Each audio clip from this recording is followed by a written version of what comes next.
안녕하세요. 반갑습니다. 네. 그만. 네, 그만. 네, 좋습니다, 여러분. 오늘 제가 시간이 없어요. 지난번에 너무 오래 해서 목사님한테 혼났어요. 그래서 오늘 한 시간에 꽉꽉 압축해서 제가 하고 싶은 얘기, 제가 준비한 얘기를 다 하지 않으면 제 마음이 어렵습니다. 그래서 다 하고 가야 되기 때문에 지금 얼른 본론으로 들어가겠습니다. 화면 넘겨주세요.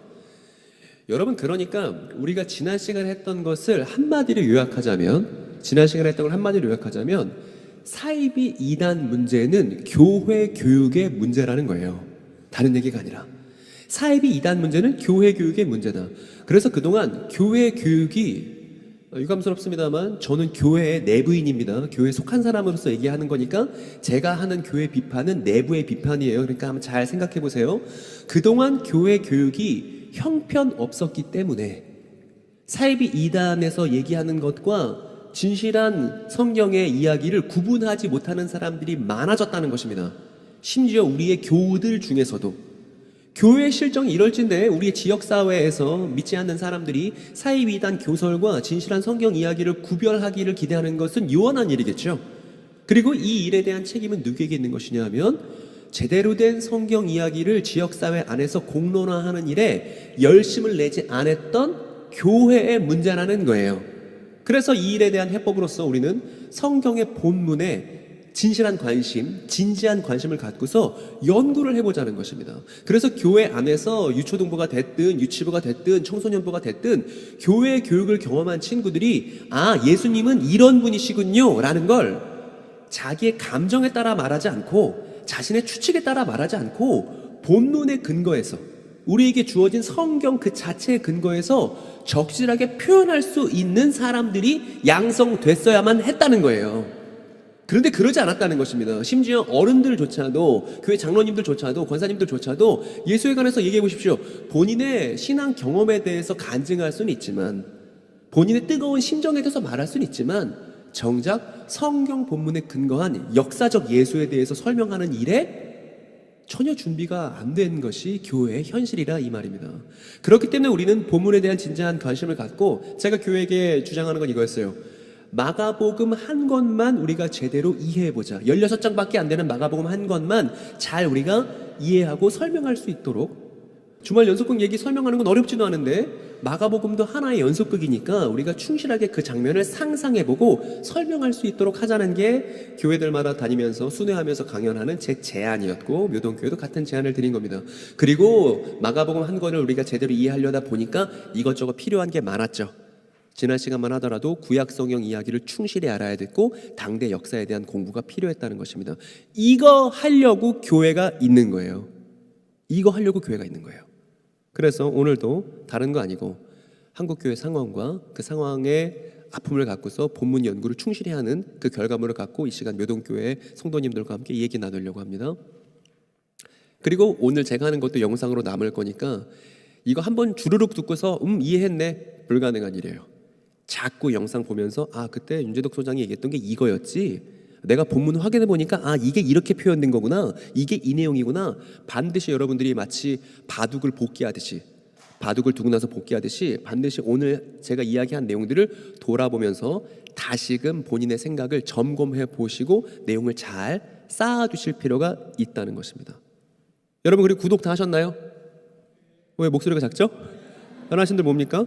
다 구독하시고 지난 시간 동안 뭐 했는지도 여러분 잘 확인해 주시면 좋겠습니다. 오늘 묘동교회에서 마가복음 8장 하고 마가복음 16장까지 남은 강의들도 쭉 교회들마다 다니면서 할 거고요. 다 유튜브 영상으로 올려놓을 거니까 여러분들이 잘 공부해 주셨으면 좋겠고, 특히 교회에서 교사 직분을 맡으셨다든가 교육자분들이 지금 제가 무슨 얘기하는 건지를 진지하게 고민해 보셨으면 좋겠다는 제안을 또 한번 드리고 싶습니다. 여러분, 교회에서 오랜 시간 몸담았던 교인들이 교회에서 그래서 주장하는 게 뭐예요? 라고 믿지 않는 사람들이 물어본다면 아마도 이렇게 답변하시는 분들이 많을 겁니다. 예수 믿으면 죽어서 천국 간다는 거예요. 우리가 이걸 믿는 거예요. 이렇게 말하는 게 대부분의 지역 교회에서 일반적입니다. 여러분, 그렇죠? 대부분 저렇게 믿고 있습니다. 그런데 이 사람들은 신천지 교인들인데, 신천지 교인들이 그래요. 제가 최근에 만났던 탈퇴자분이 그렇습니다. 탈퇴하고 나서 지역교회를 다시 방문했다는 거예요. 그런데 교회 안에서도 성경 공부 프로그램을 운영하고 있길래 기쁜 마음에 참여를 해봤다는 것입니다. 근데 참여해 보니까 그분 반응이 저랬어요. 저도 어렸을 때도 교회 다녀봤고 신천지 가기 전에도 교회 다녀봤고 신천지 탈퇴하고 나서도 교회 가봤는데 교회에서 가르치는 성경 내용은 싱겁더라고요. 이렇게 얘기하시더라고요. 그래서 저런 반응을 보고서 교역자가 반응하기를 당신이 사이비 이단에 오래 있기 때문에 교회 내용이 싱거운 거예요. 당신이 문제예요. 이렇게 말할 수 있죠. 근데 저는 그분이 이렇게 말씀하셨을 때 그분 탓으로만 느껴지지가 않았어요. 어떻게 느껴졌냐면 그렇지. 교회가 그동안 예수라는 사람에 대해서 꼼꼼하게 들여다보지 않았다는 현실을 대변하는 표현으로 들리더라고요. 여러분 제 심정이 공감이 되십니까? 교회에서 내용을 들었던 게 여러분 진짜 실망스러운 거, 진짜 마음을 아프게 하는 건 뭐냐 하면 청소년 애들이에요. 청소년 친구들한테 예수님은 어떤 분이야? 라고 물어볼 수 있습니다. 여러분 자녀가 집에 있다면, 청소년 나이쯤 된 자녀가 집에 있다면 한번 물어보세요. 너한테 예수님 어떤 분이야? 그러면 애들이 뭐라고 답변하냐 하면 예수님 좋은 분이에요. 예수님 착한 분이에요. 이렇게 답변을 해요. 요동교회 청소년들은 어떤지 모르겠습니다. 근데 그렇게 표현하는 건 정말 예수에 대해서 아는 거예요? 모르는 거예요? 정말 모르는 거예요. 정말 모르는 겁니다. 복음서를 제대로 읽어보기만 하더라도 예수님은 그냥 단순히 착한 분, 좋은 분일 수가 없어요. 왜냐하면 온갖 논쟁을 불러일으키는 그런 분이거든요. 근데 그거를 그냥 착한 분, 도덕적인 분, 좋은 분으로 알고 있는 건 예수를 이해하는 일에 실패한 것입니다. 근데 대부분의 청소년들이 예수를 그 정도 수준으로 알고 있다가 대학에 간다고 칩시다. 대학교 새내기가 됐어요. 그 새내기들을 노리는, 젊은 피를 수혈받고 싶은 오만 사이비 이단들이 다 대학 새내기들을 노리는데 그 새내기들이 이걸 버텨낼 수 있겠습니까? 오만 방법으로 그 친구들에게 접근해서 간슬게 빼줄 것처럼 다 잘해주는데 정작 예수에 대해서 저 모태신앙이고 교회 오래 다녔는데 예수님은 저한테 좋은 분이에요. 이렇게 대답하는 고백 갖고 이걸 버틸 수 있겠냐 이 말입니다. 안 되는 거예요. 그런데 사이비 이단 세미나 한다고 해서 사이비 이단 되게 나쁘다고 드립다 까주세요 라고 요청한단 말입니다. 사이비 이단 나쁜 거 이렇게 나쁘고 저렇게 나쁘고 오만 걸 다 배운다고 칩시다. 그런다 하더라도 예수에 대한 올바른 이해가 있지 않으면 그 사람은 언제 속아도 이상하지가 않은 거예요. 그래서 다시 한번 말씀드리지만 사이비 이단 문제는 교회 교육의 문제, 우리가 예수라는 사람을 어떻게 이해하느냐의 문제라는 것입니다. 여러분 여기까지 동의되십니까? 예, 그래요. 끄덕끄덕 있으니까 넘어갈게요. 그래서 우리는 오늘 이 문제, 교회는 그간 예수라는 사람에 관해 충실히 가르치고 있었는가? 이 질문을 던져놓고서 본문 연구를 해보자는 것입니다. 그리고 지난주에 우리가 7장을 공부했기 때문에 오늘은 마가복음 8장을 꼼꼼하게 들여다보도록 하겠습니다. 표적의 예수. 마가복음 8장 1절은 이렇게 시작됩니다. 우리 온 성도가 같은 목소리로 한번 읽어볼까요? 그날들에 많은 군중이 다시 있었다. 그들은 먹을 것이 없었는데 예수는 제자들을 곁에 불러놓고 말씀하셨다. 즉 많은 군중들이 예수를 둘러싸고 있었고 근데 그 사람들이 먹을 게 없었어요. 예수님께서 제자들을 불러놓고 뭐라고 말씀하셨냐 하면 이렇게 말씀하셨습니다. 이 군중들 때문에 내가 애가 끓는구나. 원문으로 내 창자가 뒤틀리는 것처럼 아프구나. 왜냐하면 이 사람들 사흘 동안이나 이미 나와 함께 있었고 아마 예수님을 처음 따라다닐 때는 도시락 몇 개 싸올 수 있겠습니다만 사흘 동안 따라다니면 먹을 게 딱 떨어진 거죠. 그래서 지금 먹을 게 없는 상황. 근데 예수께서 말씀하시죠. 만일 내가 지금 이 사람들을 해산시켰다가는 길에서 배고파서 쓰러져 버리는 사람들도 있을 거야. 게다가 멀리서 온 사람도 있기 때문에 그냥 굶긴 채 돌려보낼 수는 없겠구나 라고 예수께서 말씀하셨습니다. 여러분 이 본문을 딱 보고 나서 예수는 어떤 사람인 것 같으세요? 예수님은 아마 우리 할머니 같은 사람이지 않을까? 할머니 댁에 방문했을 때 그냥 빈속으로는 돌려보낼 수 없는 그런 애끓는, 손자를 보는 애끓는 심정이 있는 그런 마음이 아니었을까라는 생각이 듭니다. 그런데 그리고 여러분 성경 볼 때 어떤 예수님의 감정 표현, 예수님이 화를 내셨다거나 애가 끓는다고 하셨다거나 이런 거 나오면 딱 눈에 불을 켜고서 예수님이 어떤 부분에 슬퍼하셨고 어떤 부분에 화를 내셨고 어떤 부분에 기뻐하셨는지를 잘 들여다보실 필요가 있습니다. 그게 예수님의 모습이기 때문에, 인간적인 모습이기 때문에. 근데 제자들이 이래요. 아니 제자들의 입장은 되게 현실적이고 경제적입니다. 뭐라고 말하냐면 아니 이렇게 사람들이 많은데 이 사람들을 대체 어디에서 그리고 누가 이런 광야에서 이 사람들 다 빵을 먹일 수가 있겠어요? 못해요. 그거 불가능한 일이에요. 이렇게 제자들이 예수님께 항변했습니다. 그랬더니 예수님이 니네 지금 빵 몇 개나 갖고 있어? 이렇게 물어봤죠. 그랬더니 제자들이 답합니다. 7개 있는데요. 물고기도 조금 있고요. 이렇게 얘기했어요. 그랬더니 예수님이 군중을 그 광야 같은 땅 위에 어떻게 하라고 했냐면 다 기대어 누우라고 시켰습니다. 여러분, 유대인들은 예전에 고대 그리스 사람처럼 그 로마 사람들처럼 밥 먹을 때 기대어서 누워서 먹어요. 그래서 옆 사람의 기대서 쭉 누워서 그렇게 옆으로 누워서 먹습니다. 왜냐하면 오랫동안 히랍의 식민지, 고대 그리스 문화를 갖고 있는 제국들의 식민지였기 때문에 그 습관을 유대인들도 따라서 하게 된 거예요. 그래서 제가 그림으로 표현해봤는데 이렇게 되는 거예요. 한 100명 정도가. 여러분 잘 봐주세요. 지금 사람들 그림이 어떻죠? 표현이 잘 됐는지 모르겠습니다. 사람들이 다 지금 기대서 누워있죠. 쪼로로로 이렇게 누워서 지금 밥 먹을 준비를 하고 있는 겁니다. 한 100명 정도가. 그리고 또 어디는 50명 정도 모듬이 있고 이런 식으로 사람들이 다 광야 같은 땅 위에 기대어 누워있는 상황을 여러분 한번 상상해 보세요. 광야에서 지금 많은 사람들이 이렇게 기대어 누워있는 상황, 마치 출애굽한 지 얼마 안 된 이스라엘 백성들을 의미하는 것 같기도 합니다. 저런 상황 속에서 예수님이 어떻게 하셨냐면 그 7개의 빵을 가져다가 감사 기도를 하시고 원문에 이렇게 써 있어요. 부셨다고. 그 빵을 부쉈습니다. 그리고 제자들에게 나눠주신 거죠. 그럼 제자들은 어떻게 하냐면 그 빵을 또 부수고 또 부수고 또 부수고 하면서 저렇게 누워서 기대에 있는 사람들에게 나눠줬겠죠.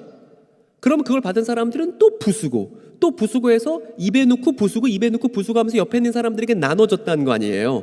뭐를요? 빵 7개를 이렇게요. 그랬더니 어떤 일이 벌어진 겁니까, 여러분? 여러분 이 얘기 익히 아시는 얘기죠. 어떻게 됐죠? 여러분 지금 오병이어랑 헷갈려 하시는 거 아닙니까? 별개의 사건입니다. 오병이어 때는 몇 개 남았어요? 뭐 웅성웅성이에요? 뭐예요? 12광줄이 남았죠? 이건 칠병이어라고도 이제 부르는 거예요. 7개 빵으로 했으니까 몇 개 남았습니까? 이거예요, 여러분. 몇 개예요? 7개. 예, 7개 남았다고요. 엄청난 일이 벌어진 거죠. 7개의 이 바구니가 그득그득 찰 만큼 남은 조각들이 있었던 것입니다. 여러분 이런 일을 우리가 뭐라 부르냐면 기적이라 부를 만하겠죠. 기적. 즉 초자연적인 일이 벌어진 거죠. 7개밖에 안 되는 빵이 찢기고 부셔지고 하더니 엄청나게 많은 사람들을 먹이고 7바구니나 남은 거잖아요.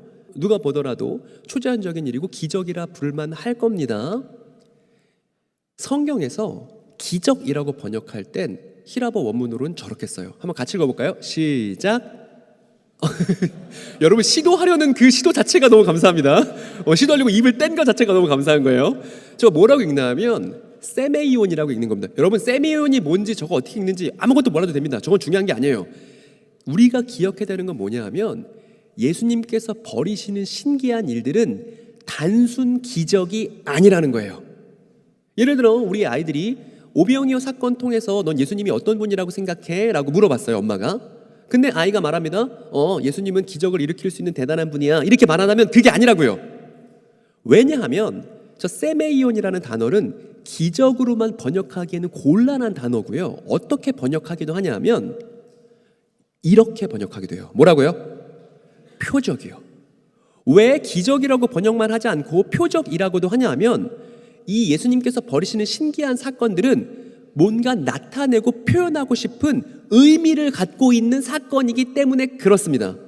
단순히 놀랍고 신기한 일이 아니라 그 사건 자체가 뭔가를 제발 알아주길 바라는 의미를 담고 있기 때문에 표적이라고 번역을 하는 거예요. 그러니까 예수께서 벌이신 온갖 기적들은 다 하나하나 뭐가 있냐면 의미가 있는 것이고 그걸 알아봐야 한다는 것입니다. 그리고 하나 더, 저 세메온이라는 단어는 뭐라고 번역하기도 하냐면요, 징조라고 번역하기도 합니다.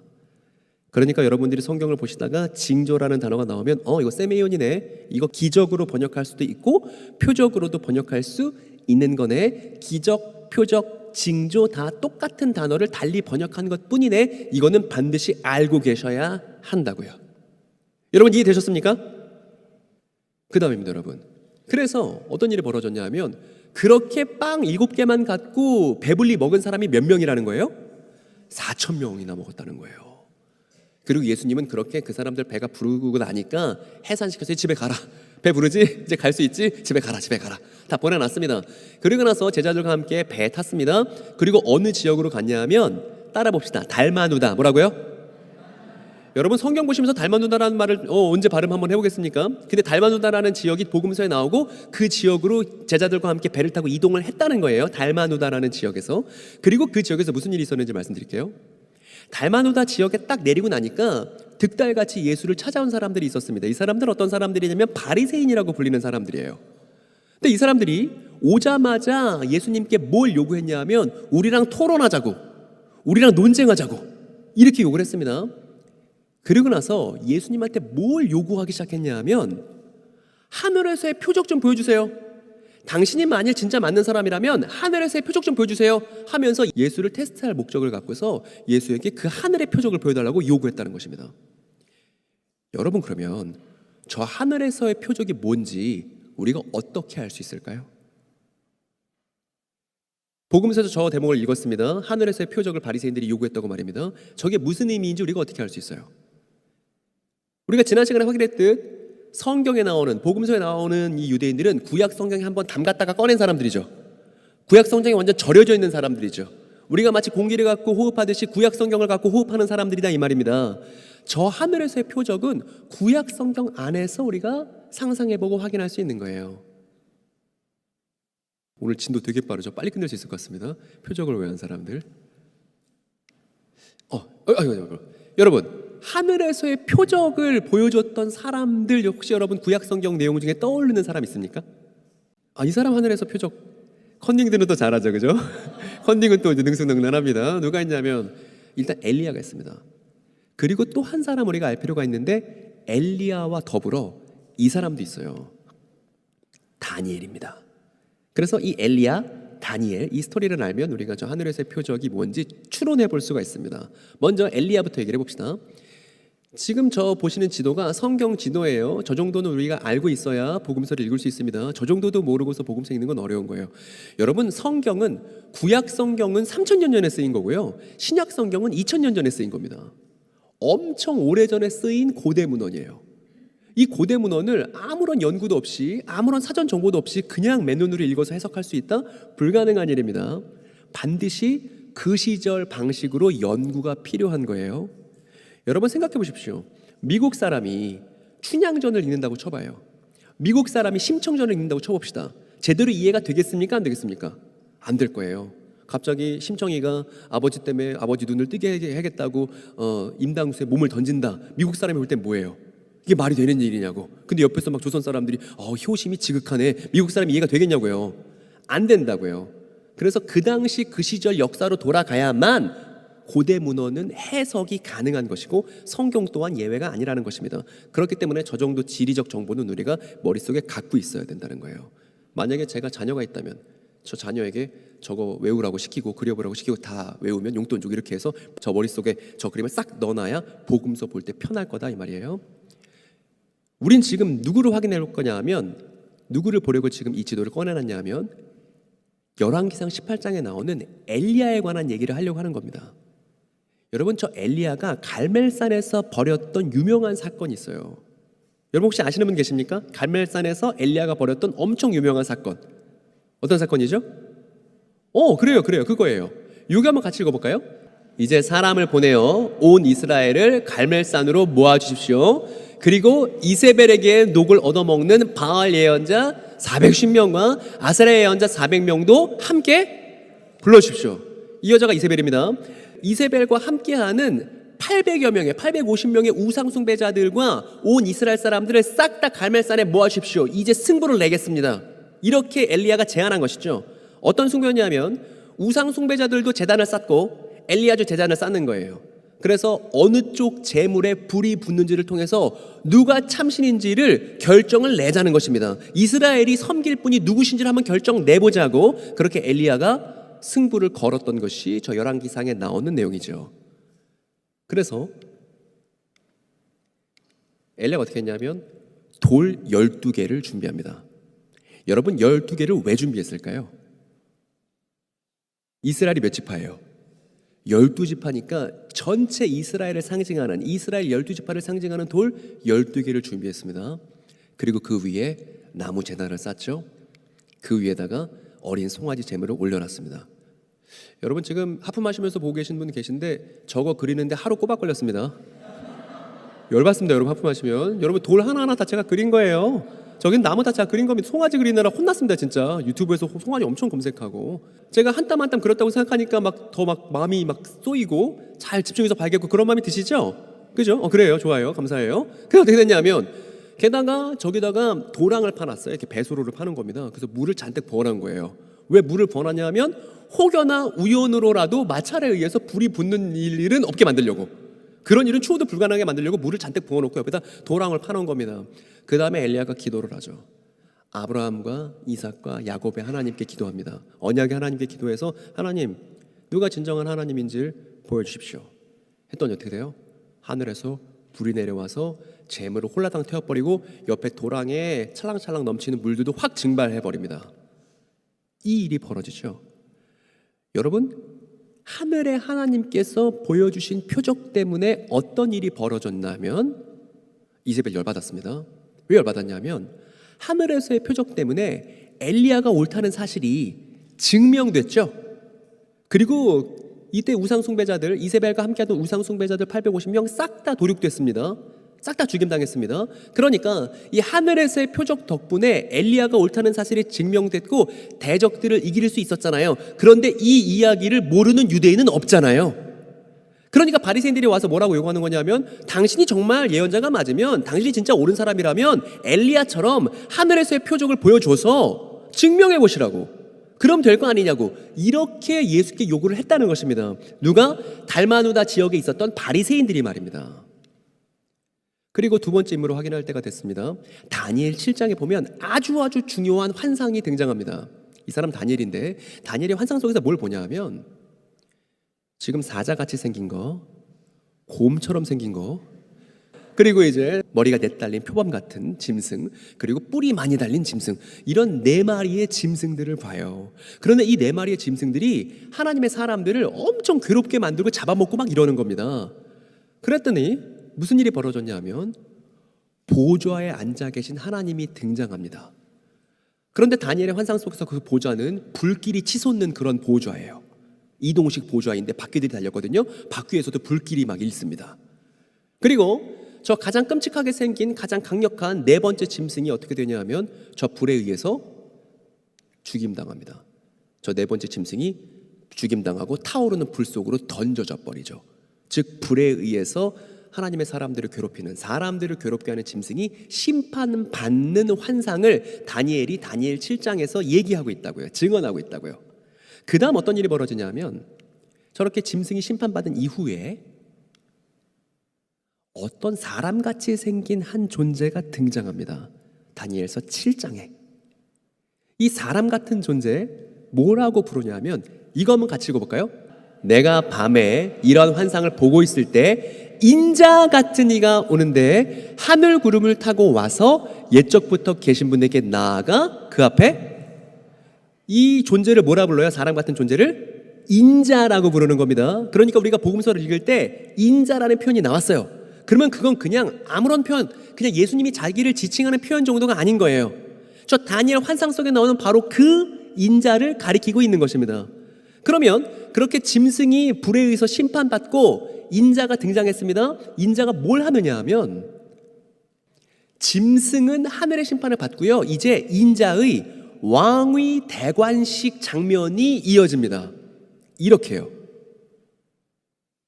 인자가 하늘 구름을 타고 옛적부터 계신 하나님께 올라갑니다.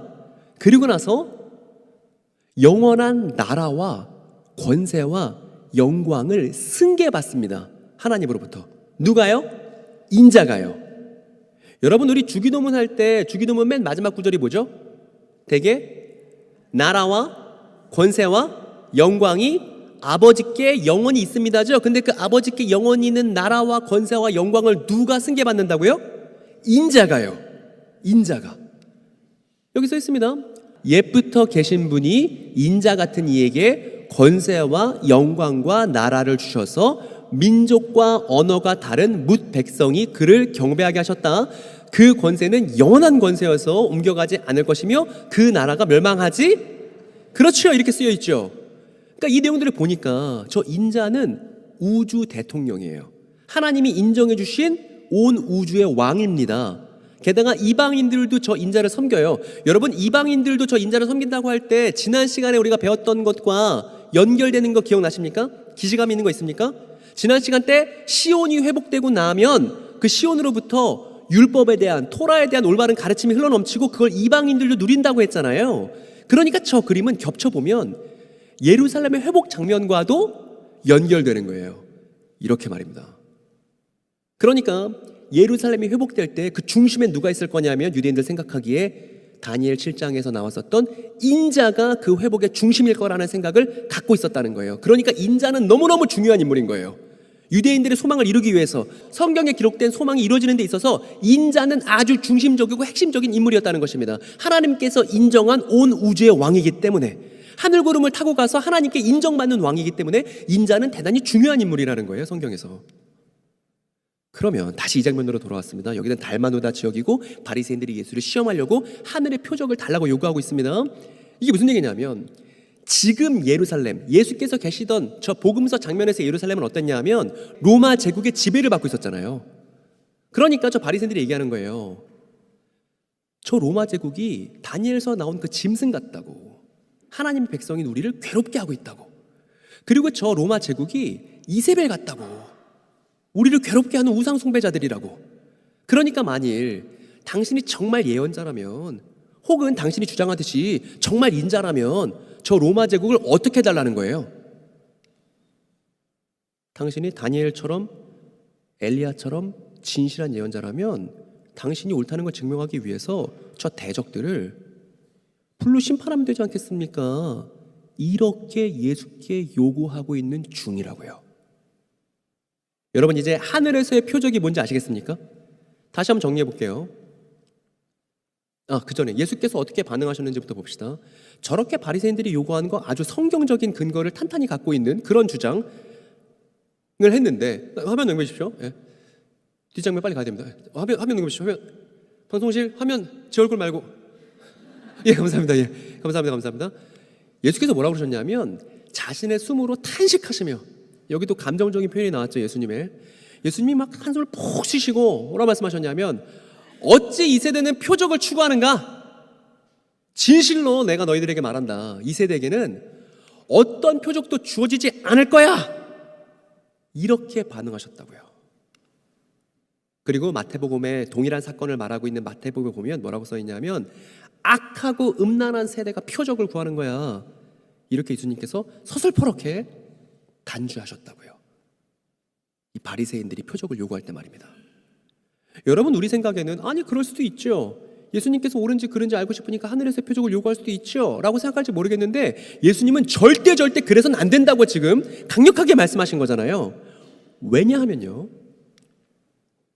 여기 바리새인들의 생각을 좀 읽어보면 바리새인들의 생각은 이렇습니다.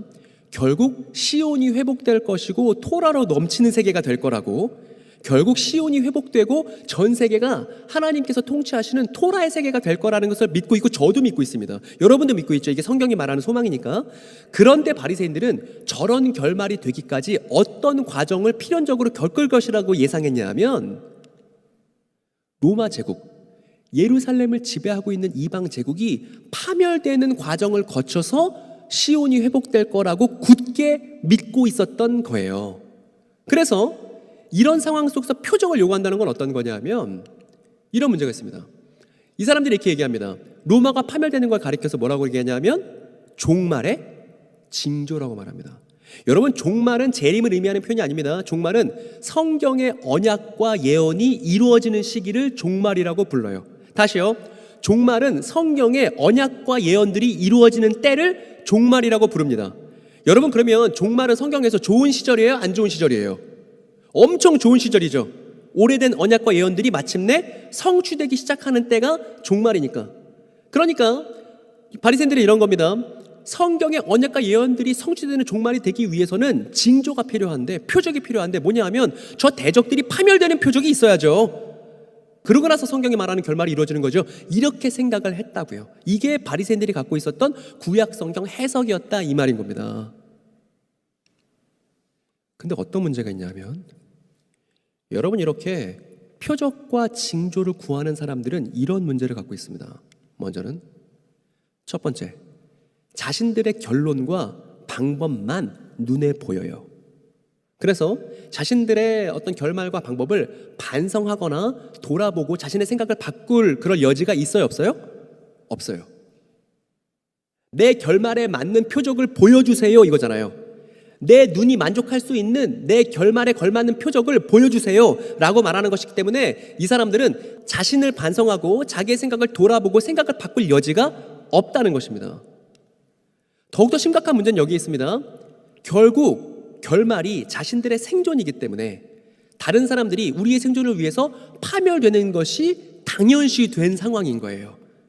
로마 제국 사람들이 다 멸절하고 우리 유대인들만 살아남는 결말이기 때문에 이건 대적들의 파멸을 정당화한다는 것입니다. 이게 표적을 구하는 사람들의, 징조를 구하는 사람들의 문제예요. 예수님께서 뭐라고 그랬죠? 이 표적을 구하는 사람들이 악하고 음란하다고 그랬죠. 왜냐하면 악하고 음란하죠. 저기 보세요. 왜 음란합니까? 자기 눈에 만족스러운 장면을 보고 싶은 거죠. 거기에 중독돼 있고 빠져 있는 거죠. 그러니까 음란하죠. 포르노그래피에 빠져 있는 거랑 똑같죠. 내가 원하는 장면만 보고 싶은 거니까요. 내 결말에 따라서. 그리고 왜 악하죠? 자기가 원하는 결말에 의해서 다른 이웃들이, 다른 사람들이 파멸되어도 당연한 거니까 악하죠. 그리고 신천지 문제를 돌아보면, 신천지 교인들이 있는데 이만희 씨가 얘기합니다. 예수의 영이 자신과 함께 한다고 주장합니다. 그래서 자신은 죽지 않는 존재라고 40여 년간 지금까지 가르쳐 왔어요. 그래서 신천지 교인들도 이걸 믿고 있습니다. 그리고 어떤 결말을 기대하고 있냐면, 지금도 총회장님이 죽지 않듯이 우리도 결국 죽지 않게 될 것이다, 이렇게 믿고 있단 말입니다. 이게 신천지 교인들의 결말이에요. 그래서 중간에 아프거나 죽거나 하는 사람들은 저렇게 죽지 않는 결말에 탈락한 사람들로 여긴단 말입니다. 이게 얼마나 못된 생각인지 몰라요. 그런데 저 결말을 단단히 믿고 있단 말입니다. 제가 목사님 통해서 여러분들께 전달드린 그 링크 보셨는지 모르겠는데 신천지 교인들이 그래요. 왜 신천지 믿으시죠? 저희 가족들과 죽지 않고 영원히 함께하고 싶어서요, 이렇게 말합니다. 공감을 할 수 있는데, 무슨 얘기인지 이해는 되는데, 그렇다 손 치더라도 저렇게 죽지 않는 걸 결말로 두고 그 과정에 있어서 어떤 과정을 얘기하냐 하면, 기독교의 부패와 멸망이 반드시 그 앞에 있을 거라고 그렇게 가르쳐 왔다는 거예요. 즉 기독교가 부패했다, 온갖 뉴스 보도 자료들을 통해서 기독교가 부패했다는 걸 증명합니다. 그래서 얘기하죠. 기독교가 부패했기 때문에 멸망할 것이고, 멸망하고 나면 결국 신천지에서 구원이 이루어질 겁니다, 이렇게 얘기한다고요. 이렇게요. 그런데 저 그림 자체가, 여러분 아까 우리가 봤었던 바리새인들 그림과 어때요? 똑같죠? 아주 닮아있죠? 그리고 저런 그림을 믿고 있으면서 기독교의 부패와 멸망을 가리켜서 신천지 교인들은 뭐라고 부르냐 하면 주재림 때의 징조, 이렇게 말합니다. 주재림 때의 징조. 무슨 얘기예요? 본인들이 원하는 결말이 다가오기 전에 반드시 어떤 징조가 있냐면 기독교의 부패와 멸망이 있을 거라고 주장한단 말이에요. 바리새인들이 갖고 있던 생각과 구조상 다르지가 않고, 예수님은 여기에 대해서 강력하게 아니라고 말씀하셨는데 여전히 본인들은 예수님을 따른다고 말하면서도 바리새인과 같은 생각의 구조를 갖고 있는 게 신천지 교인들의 현실이라는 것입니다. 그래서 이 신천지 교인들도 똑같은 문제를 갖고 있습니다. 표적과 징조를 구하고 있죠, 지금도. 이건 자신들의 결론과 방법만 눈에 들어오겠다는 거예요. 자신들을 돌아볼 생각을 하지 않고 있는 것입니다.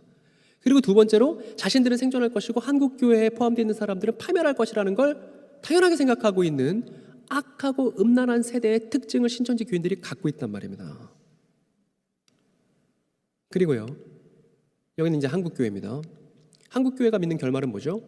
예수의 재림이죠. 예수께서 재림하시고 새하늘과 새 땅이 이루어지는 창조세계가 회복되는 것을 한국교회가 결말로 갖고 있습니다. 근데 제가 솔직히 말씀드리면 한국교회는 새하늘과 새 땅 이런 얘기 별로 하지 않아요. 그냥 예수님의 재림만 내용 없이 기다리고 있다는 생각이 듭니다만, 어쨌든 한국교회에서 결말이라고 말하는 건 예수의 재림이죠.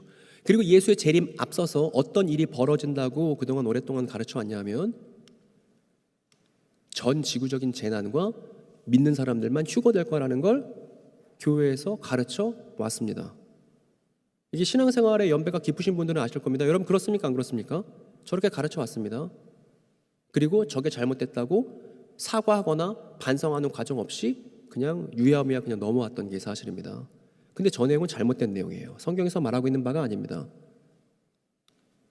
그런데 저 내용을 뭐라고 그러냐면 종말과 재림의 징조라고 말한다고요. 지금도요. 여러분 유튜브에서 재림의 징조라고 검색해 보시기 바랍니다. 사이비 이단이 아님에도 불구하고 온갖 예수님 재림하기 전에 경제적으로 파탄이 날 거예요. 예수님 재림하기 전에 이런 지구적인 재난이 있을 거예요. 예수님 재림하기 전에 전염병이 창궐할 거예요. 온갖 이런 류의 얘기로 사람들의 불안을 자극시키는 사람들이 유튜브에 가득합니다. 그리고 그런 장면들만 눈에 보이겠죠. 여러분 이건 유감스럽게도 악하고 음란한 거예요. 예수께서 말씀하신 그 문제를 고스란히 답습하는 것이나 다름이 없다는 얘기입니다. 제가 구구절절 써놓지 않더라도 어쨌든 이 표적과 징조를 구하는 건 잘못된 것인데 기독교가 얘기하는 건 다른 것인데 이건 좀 뒤에 얘기하기로 하고 달마누다 지역에서 어떤 일이 벌어졌냐면 이거 한번 읽어보겠어요? 그리고 바리새인들을 버려두고 다시 승선하셔서 건너편으로 떠나셨다. 이제 다시 배를 타고 달마누다 지역의 논쟁을 요구하는 바리새인들을 버려두고 악하고 음란한 표적만 구하는 사람들을 내버려두고 예수님은 이제 배를 타고 떠나시는데 배로 가는 길목에서 예수께서 말씀하십니다. 제자들에게 너희들 보아라. 바리새인들의 그 누룩과 헤롯의 그 누룩을 경계해라 말씀하십니다. 여기서 누룩은 가르침이에요. 그들의 가르침을 유의해라. 표적과 징조만 찾는 그들의 가르침을 주의해야 돼. 그런데 제자들 얼이 빠져 있습니다. 무슨 얘기인지 못 알아들어요. 그래서 이렇게 말합니다. 누룩? 빵 얘기인가? 아까 4,000명 먹이면서 남은 거 빵 못 챙겼는데 이러고 있는 겁니다. 그러니까 너무 예수님 답답하셔서 뭐라고 그러시냐면 니네 왜 빵 갖지 못했다고 서로 수근수근대고 있어. 내가 말하는 거 그거 아니야. 근데 니네 심장이 굳어있고 눈을 가졌는데도 보지 못하고 귀를 가졌는데도 듣지 못하니까 정말 답답하구나 라고 제자들에게 말씀하십니다. 여러분 이 내용을 듣고도 우리는 한국 사람들이니까 심장, 눈, 귀 이런 거 나와도 뭔가 마음속에 떠오르는 이야기가 없잖아요. 그런데 구약 성경에 푹 담갔다 꺼낸 유대인들은 그렇지 않습니다. 저 아이가 평범한 유대인이라면 저 예수님의 말씀을 듣고서 이런 이야기를 떠올렸을 거예요. 이사야 이야기입니다. 이사야인데 이사야가 이사야 6장에 보면 환상을 경험했던 내용이 거기에 기록되어 있습니다. 우시야 왕이 죽던 해에 이사야가 높이 들린 보좌에 앉아 계시는 주님을 만났습니다. 그리고 그 성전에 주님의 옷자락이 가득 차 있었는데 화면이 오늘 제 얼굴 띄울 수가 없습니다. 빨리빨리 가야 됩니다. 지금 성전에 가득 차 있는데 이사야가 하나님을 만나고 내가 죄인입니다. 저 어떡하죠? 하니까 천사가 제단 숯불을 갖고 와서 이사야의 입술에 대주죠. 그러니까 이사야의 입술이 정결케 됩니다. 그랬더니 천사가 그러죠. 이제 네 죄가 해결됐다. 그러니까 안 들리던 소리가 들리기 시작하는데 어떤 소리가 들리냐 하면 누가 우리를 위해서 갈고 누가 우리를 위해서 갈고 그랬더니 이사야가 그때 이제 멋있는 고백을 하잖아요. 주님 내가 여기 있사오니 나를 보내소서 나의 마음 나의 몸 이거 저 어렸을 때 헌금송으로 불렀습니다. 근데 제가 나이 들고 성경 연결 보니까 이거 헌금송이 아니래. 이거 이사야가 예언자로 임명받는 노래예요. 어쨌든 이사야가 저 이제 정결케 되었으니까 저를 우리 이스라엘 사람들에게 보내주십시오. 유대인들에게 보내주십시오 했더니 하나님이 수수께끼 같은 얘기를 하세요. 보내긴 보낼 건데 니네가 이사야 얘기를 들어봤자 내가 해주는 얘기를 들어봤자 보세요. 심장 나왔죠? 귀 나왔죠? 눈 나왔죠? 그래서 이사야가 하나님의 메시지를 전달하더라도 유대인들이 심장이 둔해져서 들어도 모르고 봐도 모르는 상태가 될 거라고 하나님께서 말씀하십니다. 이 얘기를 이사야가 들었어요. 너무 답답한 거예요. 그래서 뭐라고 그러냐면 아니 주님 대체 언제까지 그렇게 답답한 상황을 유지하실 거예요? 라고 이사야가 물어보니까 하나님께서 뭐라 말씀하시냐면 유다의 성읍들이 황폐해지고 사람들이 먼 나라로 흩어져 이 땅이 버려지며 거룩한 시간 남아서 그 땅에 그루터기가 될 때까지 이렇게 말씀하십니다. 무슨 얘기냐면 유다가 다 엉망진창이 되고 사람들은 다 포로로 끌려가더라도 그 폐허가 된 땅에 거룩한 씨 하나가 남아서 그루터기가 될 때까지는 못 알아먹을 거라고 이렇게 수수께끼 같은 얘기를 합니다. 정리를 하자면 이렇게 마음이 굳어져서 굳은 심장을 갖고 못 보고 못 듣는 유대인들이 있죠. 근데 이 사람들이 결국은 깨닫게 될 겁니다. 심장이 새로워지고 마침내 이해하게 될 거예요. 근데 이렇게 되기까지 반드시 어떤 과정이 필요하냐 하면 아까 뭐였죠 여러분? 유다의 성읍들이 황폐해지고 거룩한 씨, 거룩한 후손, 거룩한 아들이 남아서 그 땅의 그루터기가 될 때까지는 못 알아먹을 거야 라고 하나님께서 말씀하셨다는 거잖아요. 이렇게 말입니다. 이게 이사야서에 나오는 예언이에요. 근데 예수님께서 니네 심장이 굳어있구나, 니네 못 보고 못 알아듣는구나 라고 제자들에게 말씀하셨다면 지금 제자들은 저 그림 안에서 어디에 해당한다는 거예요? 지금 제자들의 상태는 어디에 해당한다는 것입니까? 여기죠. 여기 있다는 것이죠. 니네 지금 심장이 굳어있고 못 보고 못 듣고 있어. 근데 유다가 황폐해지고 거룩한 씨가 남게 되면 그때 알게 되겠지 이놈들아. 이 얘기라고요. 충격적이죠? 예수께서 말씀하십니다. 내가 빵 5개로 5,000명한테 부셔서 줬어. 남은 걸로 가득한 광주리 니네 몇 개나 들었어? 물어봤습니다. 제자들이 얼마 전 기억이니까 생생해요. 12개요. 예수님께서 또 물어보십니다. 니네 방금 내가 7개의 빵을 4,000명 속으로 부셔서 나눠줬을 때 남는 걸로 넘치는 바구니들을 니네가 몇 개나 들었어? 7개요. 예수께서 말씀하십니다. 12개 물어보시고 7개 물어보시더니 아직도 이해 못했어? 아직도 이해 못했어? 이렇게 물어보신다고요. 여러분 이 얘기 무슨 얘기죠? 예수님이 벌이신 사건들은 단순 기적이다 아니다? 아니다. 뭐예요? 표적이에요. 그래서 반드시 표적은 이해해야 되는 거예요. 그럼 예수께서 이미 벌이셨던 표적들을 잘 이해하는 것이 예수님이 어떤 분이신지를 아는 일입니다. 따라해볼까요? 예수의 표적을 이해하는 것이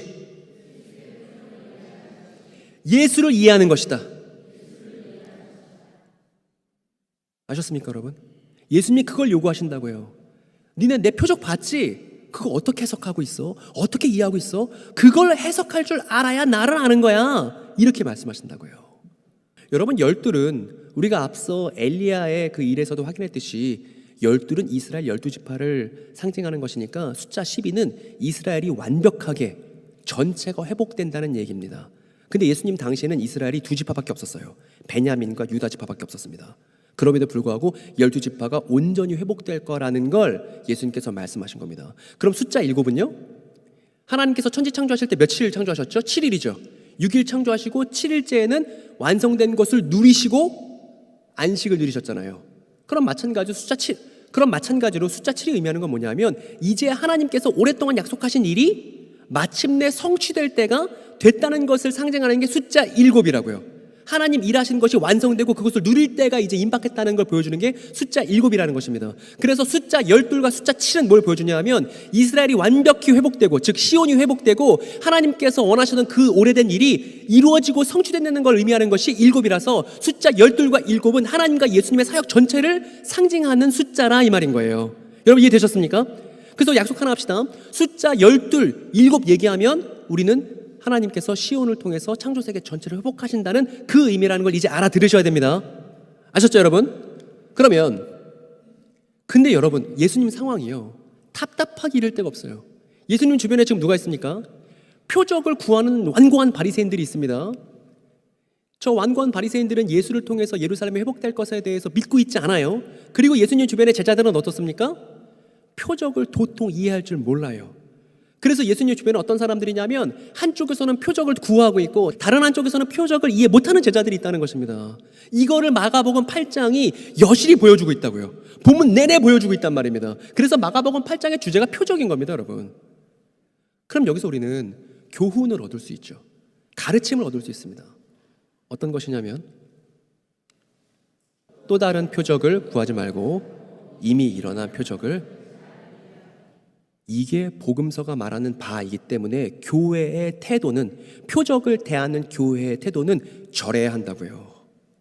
교회가 예수님의 재림에 대한 또 다른 표적을 구하면 되겠습니까? 안 되겠습니까? 안 된다고요. 그 교회답지 않다고요. 교회가 해야 되는 건 이전에 있었던 예수께서 벌이신 표적을 깊이 있게 제대로 잘 이해하는 것이 교회가 표적을 대하는 마땅한 태도라는 것입니다. 여러분 충분히 납득이 되셨습니까? 근데 지금 교회가 여기 있어서 혼란을 갖고 있다고요. 사이비 이단들의 공통점은 뭐예요? 온갖 또 다른 표적, 또 다른 표적, 또 다른 표적 주장하는 게 사이비 이단들이란 말입니다. 그 앞에서 또 다른 표적 구하는 건 예수님이 말씀하신 게 아니야 라고 선을 긋고 예수께서 이미 보여주신 표적은 이런 의미야 라는 걸 적절하게 얘기할 수 있었어야 교회다운 것이죠. 그거를 여기 대치동 땅에서 묘동교회가 해야 되지 않습니까, 여러분? 이걸 하기 위해서 최선을 다해서 교회 교육을 정비하고 교육자들과 교사들이 머리를 맞대고 지금 성경을 다시 들여다보고 본문에 대한 진지한 관심을 가져야 한다는 것입니다. 그래서요, 그 다음 예수님이 그 배 안에서 그런 얘기를 제자들과 나눈 겁니다. 니네 표적 되게 모르는구나. 표적을 이해해야지. 이렇게 말씀하시고 어디로 가셨냐 하면 벳세다로 가십니다. 벳세다로 가니까 사람들이 눈먼 사람 하나를 예수께 데려와서 손대주시기를 간청했습니다. 이렇게요. 그러고 나서 예수님이 어떻게 하셨냐면 그 눈먼 사람의 손을 붙들고 마을 바깥으로 따로 데리고 가셨습니다. 그래서 어떻게 하셨냐면 이건 되게 코로나 시절에는 할 수 없는 또 치료 방식이죠. 뉴스에 나올 만한 방식인데 예수님께서는 예전에 그렇게 하셨다는 겁니다. 어떻게 하냐면 눈에다가 어떻게 해요? 일단 침을 뱉고 그 다음 손을 이렇게 얹는 거죠. 그래서 물어보는 겁니다. 뭐가 뭐요? 보이겠어요? 안 보이겠어요? 뭐가 보여요? 아무것도 안 보이죠. 근데 이제 저 사람이 이렇게 써 있습니다. 하늘을 이렇게 보더니 이렇게 말했다는 거예요. 사람들이 보이네요. 근데 그 사람들이 나무처럼 걸어 다니네요. 뭐 이렇게 했다는 거예요. 저는 이거라고 생각하는데 그랬더니 예수님이 다시 이렇게 눈에 손을 얹으십니다.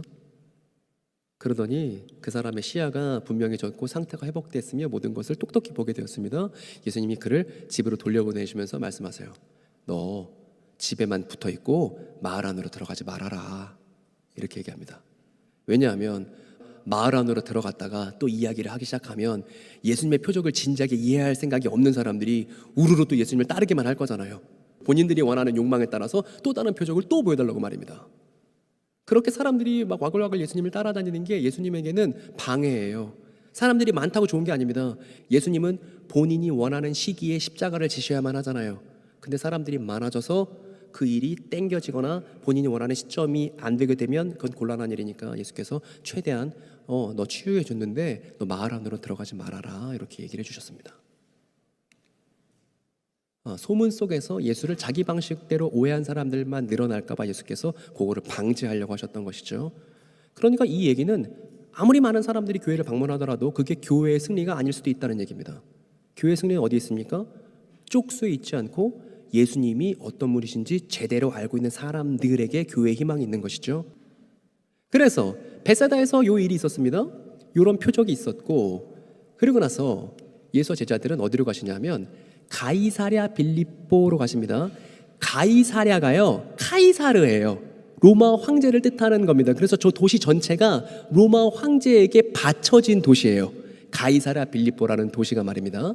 근데 이 도시로 예수께서 가시던 도중에 무슨 얘기를 하셨냐면 사람들은 나를 누구라고 이해하고 있어? 라고 제자들에게 물어봤습니다. 사람들이 나를 누구라고 하냐? 그랬더니 제자들이 말합니다. 엘리야라고 하던데요. 엘리야라고 하니까 아까 바리새인들은 와서 뭐 한 거예요? 엘리야처럼 한번 하늘의 표적을 보여주시죠? 뭐 이런 거 한 거죠. 또 엘리야가 하나님이 예루살렘에 도래하시기 전에 먼저 엘리야를 보내실 거라는 예언이 말라기 4장에 쓰여 있어요. 말라기 3장 4장에 쓰여 있어요. 제가 이 말라기 예언 내용에 대해서 자세히 강의한 게 있으니까 여러분 그 나중에 꼭 한번 저희 채널에 오셔서 봐주셨으면 좋겠습니다. 말라기 예언을 제대로 이해할 수 있어야 복음서도 재밌게 읽을 수 있으니까요. 말라기 3장 4장에 예언한 것을 근거로 유대인들이 예수님이 누군지 추론한 거예요. 엘리야라고 하던데요. 그리고 예수님이 십자가 도상에서 엘리 엘리 라바 사박단이라고 말씀하시니까 사람들이 오해하기를 엘리 엘리를 뭐로 오해한 거예요? 엘리야를 부르나 보다라고 오해하잖아요. 그것도 말라기 예언 때문에 그렇게 된 겁니다. 그러니까 말라기를 꼭 공부를 하셔야 됩니다. 말라기. 그리고 또 어떤 사람들은 헤롯에게 죽임당했다가 부활한 세례요한이라고 하는 사람들도 있던데요. 이렇게 얘기합니다. 이 얘기는 마가복음 좀 더 앞에 가면 나옵니다. 그 마가복음에 나오면 헤롯이 세례요한을 죽여놓고서 세례요한의 메시지와 예수의 메시지가 똑같이 하나님 나라가 가까이 왔다라고 하니까 그 예수의 활동을 보면서 저 헤롯이 뭐라고 오해하냐면 예수는 세례요한이 부활한 거야 이렇게 오해하는 장면이 나오거든요. 그리고 당시 예수님 시대에는 헤롯을 따르는 헤롯파라는 사람들이 있었기 때문에 저렇게 오해한 사람들도 있었습니다. 그리고 또 잘 모르는 많은 사람들은 잘 모르겠지만 여러 예언자들 중 하나가 아닐까라고도 하던데요. 이렇게 예수님께 보고를 했습니다. 그랬더니 예수께서 이번에 뭐라고 말씀하시냐면 그럼 사람들 말고 니네들은 나를 누구라고 생각해? 니네들은 나를 누구라고 이해하고 있어? 이렇게 물어봅니다. 그랬더니 이때 또 나서는 사람이 항상 있죠. 누구예요, 여러분? 베드로가 뭐라 그래요? 표적도 모르면서 짓불도 모르면서 예수님 하시는 일 잘 이해한 것도 아니면서 일단 넘치는 그 예수님에 대한 충성심을 갖고 뭐라고 얘기합니까? 당신은 메시아죠 이렇게 얘기하죠. 그러더니 예수께서 뭐라고 말씀하시냐면 니네 나에 대해서 결코 말하지 마. 왜요? 아까 그 눈먼 사람 고쳐주실 때랑 똑같은 것으로 예수께서 메시아라는 얘기를 하고 다니면 어떤 일이 벌어지겠어요? 자기가 왕이라고 생각하는 사람들의 살인 행위를 앞당길 뿐이겠죠. 예수님은 노련한 뱃사공처럼 배를 물에 띄울 때 본인이 원하는 적기에 띄우기 위해서, 적기에 죽기 위해서, 본인이 원하는 때 원하는 방식으로 죽기 위해서 지금 세밀하게 조율을 하고 있는 그런 상황인 겁니다. 그래서 예수께서는 나 메시아 맞는데 어디 가서 그런 얘기를 하지 말아라 이렇게 얘기하신 거죠. 이제 오늘 결론입니다. 여러분 어떻습니까? 지금까지 복음서 이야기, 저는 마가복음 8장에 있는 이야기를 그냥 쭉 순서대로 따라가고 있는 중입니다. 여러분 제 이야기가 낯설게 들리시나요? 만약에 마가복음 이야기 익숙했는데 나한테 예수는 되게 친근한 사람이었는데 지금 설명을 들으면서 낯선 대목들을 발견하셨다면 연구가 결여있기 때문이에요. 연구가 결여되어 있기 때문인 것입니다. 그래서 면밀하게 연구해서 우리의 익숙한 이야기에서 낯선 진실을 발견하는 게 우리의 기쁨이기를 바랍니다. 그리고 이제 이 4번 단락에 오면, 이 마지막 내용에 오면 이 내용이, 지금 말씀드린 이 내용이 더욱더 극대화되리라 생각합니다. 예수께서, 베드로가 말했죠 방금, 당신은 메시아입니다. 예수께서 말씀하십니다. 근데 어디 가서 말하지 말아라. 그러고 나서 곧장 뭐라고 말씀하시냐면 이렇게 말씀하세요. 그 인자가 많은 것을 겪어야 돼. 이렇게 말씀하십니다. 여러분, 그라는 말은 되게 중요해요. 왜냐하면 그는 너도 알고 나도 알고 있는 그걸 말할 때 그라는 말을 붙이거든요. 그냥 책, 그러면 정해지지 않은, 특별하지 않은 책이겠지만 저기 묘동교회 도서관에 있는 바로 그 책 말이에요 라고 말하면 그 책은 저도 알고 여러분도 알고 있는 책이어야만 하는 것이죠. 그래서 그라는 말은 그렇습니다. 근데 예수께서 말씀하시죠. 그 인자가 많은 것을 겪어야 해. 그러면 그 인자는 예수님만 알고 있는 인자가 아니라 제자들도 익히 알고 있는 인자죠. 어떤 인자겠습니까, 여러분? 어떤 인자예요? 다니엘의 환상 속에 나왔던 그 인자 말씀하시는 거예요. 이렇게요. 이 얘기를 베드로도 알고 있고 제자들도 알고 있습니다. 그 인자에 대해서. 근데 예수께서 말씀하십니다. 제자들도 알고 있고 예수님도 알고 있는 건 그 인자가 하나님께 영원한 나라와 영광과 권세를 이양받는 온 우주의 왕이라는 사실, 하나님께 모든 대권을 승계받는 온 우주의 왕으로 임명될 사람이라는 걸 알고 있죠. 이 내용에 대해서는 제자들도 알고 있고 예수님도 알고 있죠. 그런데 예수께서 니네가 알고 있는 다니엘 7장에 나오는 그 인자가 많은 걸 겪어야 되는데 뭘 겪을 것이냐 하면 장로들, 대제사장들, 토라 학자들에게 거절당해야만 해. 그리고 죽임 당해야만 해. 마지막으로 사흘 후에 다시 일어나야만 해. 이렇게 얘기하셨습니다. 여러분 다 베드로가 되어보세요. 베드로가 되어보세요. 베드로의 입장에서 예수께서 오래된 그 인자 이야기, 유대인들에게 익숙한 그 인자 이야기에 대해서 저렇게 말씀하신 걸 베드로가 수용할 수 있었을까요? 없었을까요? 못하는 거예요. 못하는 거예요. 왜냐하면 저 인자가 와서 로마 제국을 박살내고 하늘로 올라가시면 하나님께서 그 인자를 인정해 주시고 마침내 시온이 회복되며 시온을 통해서 온 세계가 새롭게 돼서 많은 이방인들이 하나님과 토라를 인정하게 될 그 결말을 그리고 있는 사람에게 저 인자의 죽음과 고난은 납득할 수 없는 사실이라는 게 자연스럽고 당연하다고요. 연구를 하면 해볼수록 말입니다. 근데 예수님은 그럼에도 불구하고 이게 맞는 거야 라고 말씀하셨습니다. 근데 베드로의 반응이 이랬어요. 아니, 그 인자가 고생하고 죽는다고 말씀하시면 안 되죠 라고 원문에 뭐라고 써있냐면 베드로가 예수를 꾸짖었다고 되어 있습니다. 꾸짖었다.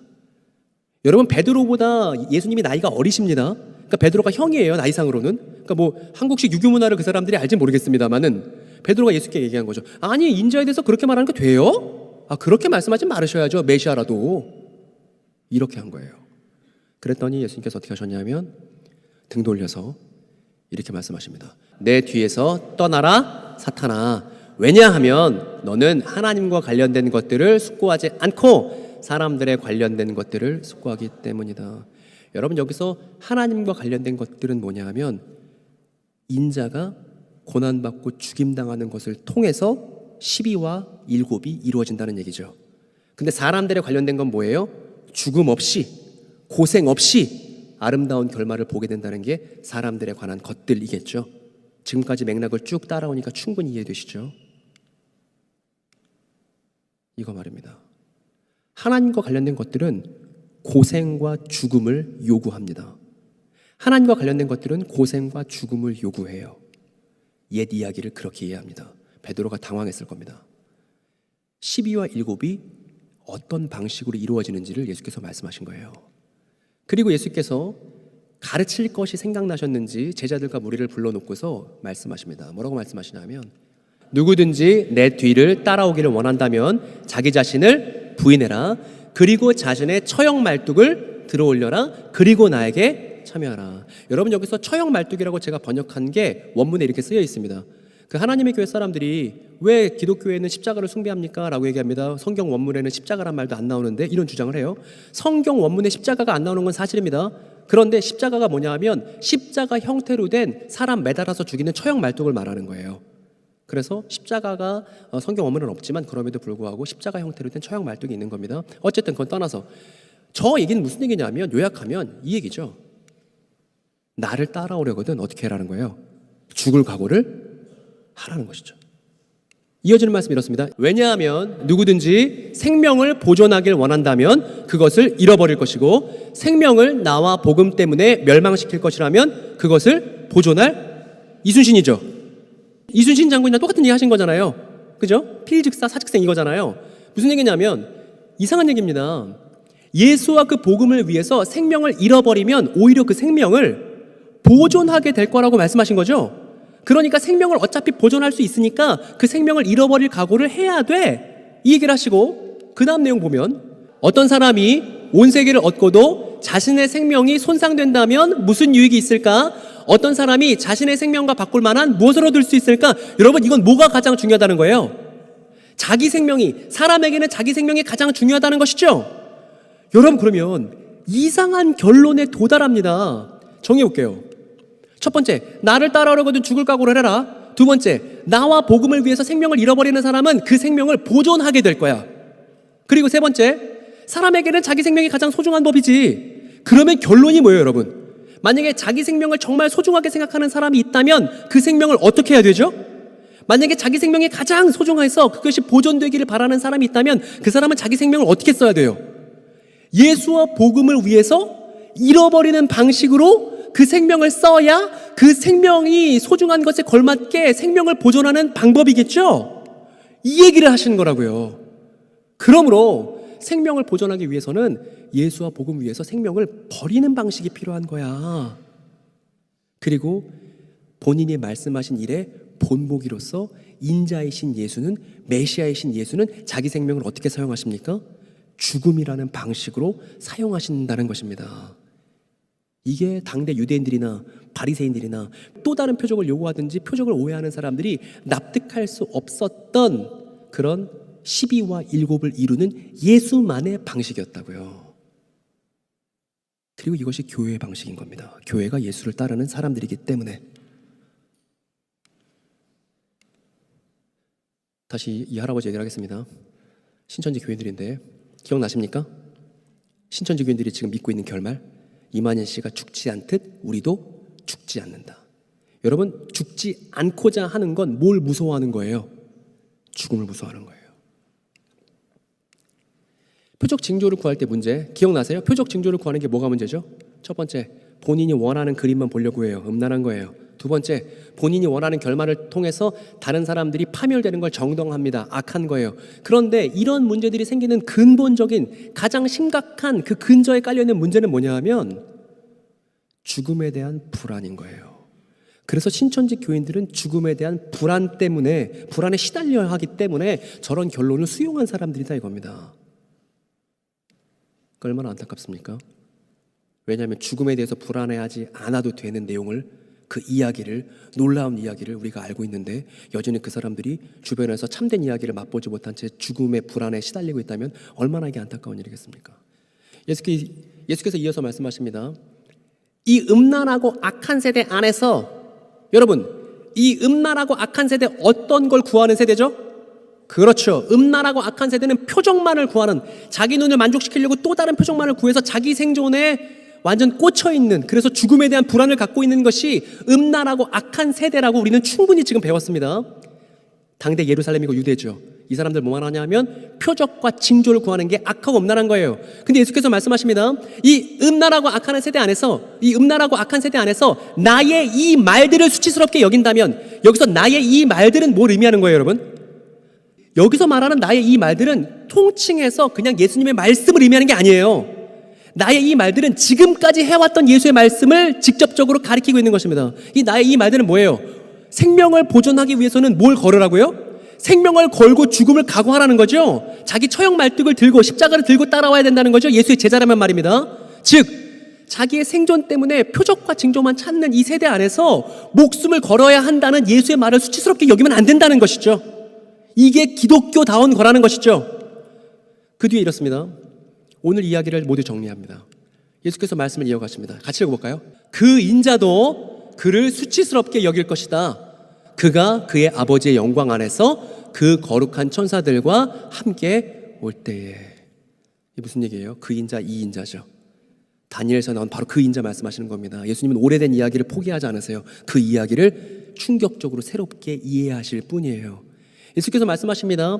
그 인자가 표적과 징조만 구하는 세대 안에서 마찬가지로 그렇게 살아가는 사람들을 수치스럽게 여길 거야. 목숨을 걸어야 한다는 그 말을 부끄럽게 여기면 그 사람을 인자가 부끄러워할 거야. 언제? 그 인자가 아버지의 영광 안에서 그 거룩한 천사들과 함께 올 때에. 그 온다는 말이 저기 써있는 온다는 말은 지상으로 온다는 말이 아니에요. 어디로 오는 거냐 하면 인자가 원래 있던 고향인 옛적부터 계셨던 하늘 하나님께 올 때를 말하는 것입니다.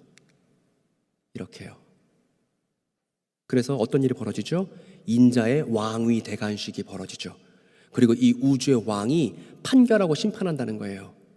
예수와 복음을 위해서 목숨을 걸지 않았던 것에 대해서, 그 말을 부끄럽게 여겼다는 것에 대해서 그것이 잘못됐다는 걸 판결하고 심판한다는 것입니다. 어디서? 하늘 보좌에 인자가 좌정해서 말입니다. 그리고 그 옆에 인자가 왕이 대관식을 하고 그 옆에는 아까 시각장애인이 힐끗 보았던 그 나무 같은 사람들, 천사들이 예수 옆에 함께 있을 것입니다. 그리고 마가복음은 8장을 다 마무리하고 9장으로 넘어갑니다. 같이 읽어볼까요? 내가 진정으로 너에게 말한다. 여기 서 있는 사람들 중에 죽기 전에 하나님의 나라가 권능을 떨치며 도래하는 것을 보는 사람도 있을 것이다. 즉 하나님 나라가 도래하고 이 인자가 하늘로 올라가서 대권을 이양받는 이 일이 먼 미래의 일이 아니라, 재림 때 벌어지는 일이 아니라 임박한 일, 지금 예수의 말을 듣고 있는 당대 사람들이 죽기 전에 보는 사람도 있을 만큼 가까운 일이라는 얘기를 예수님께서 하셨습니다. 그래서 결론은 이렇습니다. 생명을 보존하기 위해 생명을 버리는 방식으로 이루는 12과 7에 대한 얘기로 이 마가복음 8장을 정리할 수 있죠. 첫 장면으로 돌아갑니다. 신천지 교인들이, 신천지 탈퇴자들이 말합니다.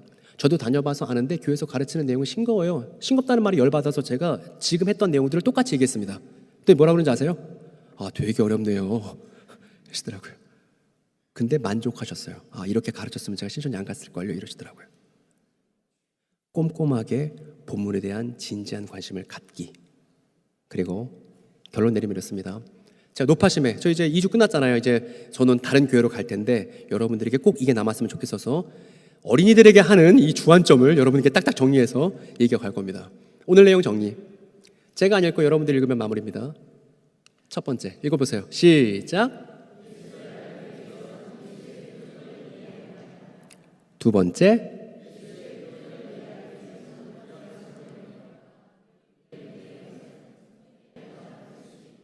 선택이 아니라 필수입니다. 반드시 알고 있어야만 했던 거예요. 지난 2000년 동안 말입니다.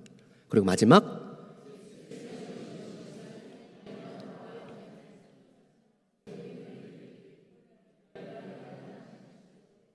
그래요. 이게 결론이라고요. 그래서 앞으로 여러분들께 주어져 있는 시간 속에서 여러분의 지혜와 시간과 노력을 활용해서 한 분 예수가 어떤 분이신지 깊이 있게 이해하는 묘동교회가 되기를 바랍니다.